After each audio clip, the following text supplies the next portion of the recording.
Plein feu tout de suite sur un centre d'équitation pour enfants à Nador, un centre pas comme les autres. En plus des cours d'équitation basiques et des balades en bord de mer, cet espace offre aux visiteurs une large palette d'activités, une manière de diversifier l'offre de loisirs équestres et faire les yeux doux aux touristes. Indispensable pour certains, passion pour d'autres, le cheval est fortement lié à l'art équestre marocain. Au fil des ans, de nombreux centres d'équitation ont vu le jour. C'est le cas du centre d'équitation Jeune Génération à Bnin Sarr, dans la province de Nador. L'activité est en plein essor et s'ouvre aux jeunes amoureux du cheval, la plus noble conquête de l'homme.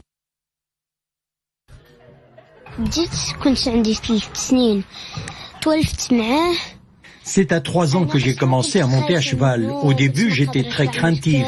J'avais un peu peur. En intégrant le club d'équitation de Bnin Sarr, j'ai beaucoup appris sur le cheval.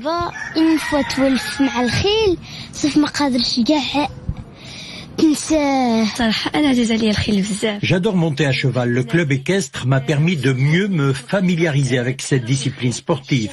Dès l'ouverture du club équestre de Bnin Sarr, j'ai inscrit mes enfants pour s'initier à la pratique de l'équitation. Parmi les activités du centre, celle du tourisme équestre. Il attire chaque année au Maroc des milliers de cavaliers. Le royaume est devenu une destination de choix pour les passionnés de cheval et amoureux de randonnée. Et j'ai beaucoup apprécié et c'était encore mieux que ce que je pensais car les chevaux sont vraiment bien entretenus et les gens ici sont super accueillants et j'aime beaucoup. Plus de 30 structures opèrent aujourd'hui dans la filière du tourisme équestre et comptent diversifier leurs activités. Notre activité tourne pour le moment autour de la filière du tourisme équestre. Nous comptons développer tout cela. Nous organisons des randonnées, notamment en bord de mer.